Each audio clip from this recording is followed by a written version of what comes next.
फसल कोई भी हो, कीटक तथा रोगों के लिए छिड़काव करना ही पड़ता है। इसलिए किसान भाइयों को ऐसा लगता है कि खेती करना है तो जहरीली दवाओं का छिड़काव करना ही पड़ेगा, जबकि वास्तविकता यह नहीं है। फसल के स्वास्थ्य का संबंध मिट्टी के स्वास्थ्य से संबंधित है। मिट्टी का स्वास्थ्य सुधरते ही फसल पर आने वाली बीमारियां अपने आप खत्म हो जाती हैं। इसकी पूरी जानकारी समझकर आप अपनी फसलों को कीटक तथा रोगों से मुक्त बना सकते हैं। खेती रासायनिक हो या ऑर्गेनिक, फसलों को मिट्टी से जो भोजन मिलता है वो सूक्ष्म जीवाणुओं के माध्यम से मिलता है। जिस मिट्टी में सूक्ष्म जीवाणु कम से कम हो जाते हैं, उस मिट्टी को बंजर, नापीक अथवा क्षारपण कहते हैं। उसमें कितना भी रासायनिक खाद डालो फिर भी कुछ पैदा नहीं होता।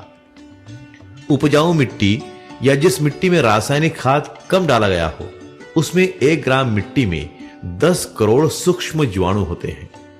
रासायनिक खाद की मदद से खेती होने वाली मिट्टी में आज 1 करोड़ या उससे कम जीवाणु हैं।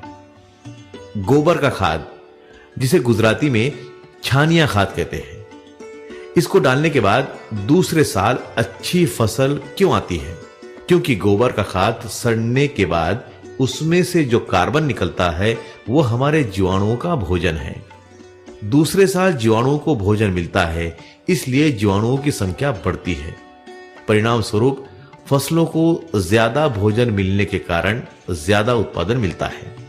उपरोक्त 3 बातों से यह समझ में आता है कि हमारी फसलों को भोजन प्रदान करने वाले सूक्ष्म जीवाणुओं की संख्या 10 गुना कम हो गई है। इसलिए हम रासायनिक खाद ज्यादा मात्रा में डालते हैं, तब भी फसल को उतना ही मिलता है जितना जीवाणु उपलब्ध कराते हैं। मतलब आज की खेती व्यवस्था में जीवाणुओं की संख्या कम हो जाने के कारण फसलों को भोजन कम मिल रहा है। आवश्यकता से कम भोजन का मतलब है कुपोषण।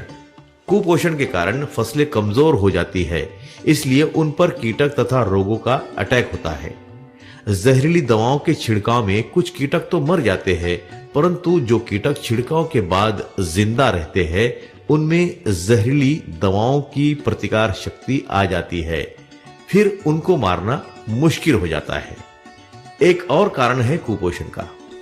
रासायनिक खादों के कारण मिट्टी कड़क हो जाने से, सूक्ष्म जीवाणु मर जाने से, मिट्टी में ऑक्सीजन समाप्त हो जाने से विषाणु पैदा होते हैं। ये विषाणु फसल की जड़ों से भोजन की चोरी करते हैं। परिणाम स्वरूप फसलों का कुपोषण होता है। अब एक बात आप समझ लीजिए कि सिर्फ कुपोषण के कारण हमारी फसलों पर कीटक या रोगों का अटैक होता है। इतना ही नहीं, फसल के पत्ते छोटे छोटे आते हैं, पत्तों का कलर लाइट ग्रीन या पीला हो जाता है, फसल की ग्रोथ अपेक्षा के मुताबिक नहीं होती, शाखाओं की संख्या कम होती है, अचानक फूल गिरने लगते हैं, अचानक फल गिरने लगते हैं, परिणाम स्वरूप उत्पादन कम आता है। उपरोक्त तो सभी लक्षण हैं कुपोषण के, और हम कुपोषण का इलाज नहीं करते, हम लक्षणों का इलाज करते हैं।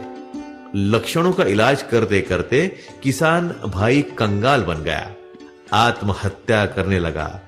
जरूरत है मुख्य कारण का इलाज करने की, मतलब फसल के कुपोषण को रोकने की, और मल्टीप्लायर यही काम करता है।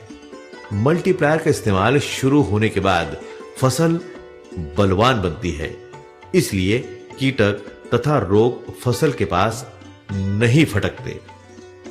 लक्षणों का इलाज जिंदगी भर करना पड़ेगा, और अगर आप बीमारी का इलाज कर देंगे तब एक बार इलाज और जिंदगी भर बीमारी से मुक्ति। आज मार्केट में जो कंपनियां हैं वो नहीं चाहती है कि आपकी फसलों की बीमारी हमेशा के लिए समाप्त हो जाए, क्योंकि वो जिंदगी भर आपको उत्पादन बेचना चाहते हैं। हमारी कंपनी एक मिशन के लिए काम कर रही है। यह मिशन है भारत के किसानों की फसलों को कीटक तथा रोगों से मुक्त बनाना, उनका उत्पादन बढ़ाना, उत्पादन खर्च कम से कम करते करते 5 से 7 साल में उत्पादन खर्च शून्य करना। मतलब भारत के किसानों को दुनिया का सबसे समृद्धशाली किसान बनाना। बहुत सारे लोगों ने किसान भाइयों को लूटा है, इसलिए किसी की भी बात पर विश्वास करना कठिन हो गया है। इसीलिए हम कहते हैं, आप हमारी बातों पर भी विश्वास मत करिए, परंतु इस्तेमाल किए बिना आप मल्टीप्लायर की ताकत को भी जान नहीं पाएंगे।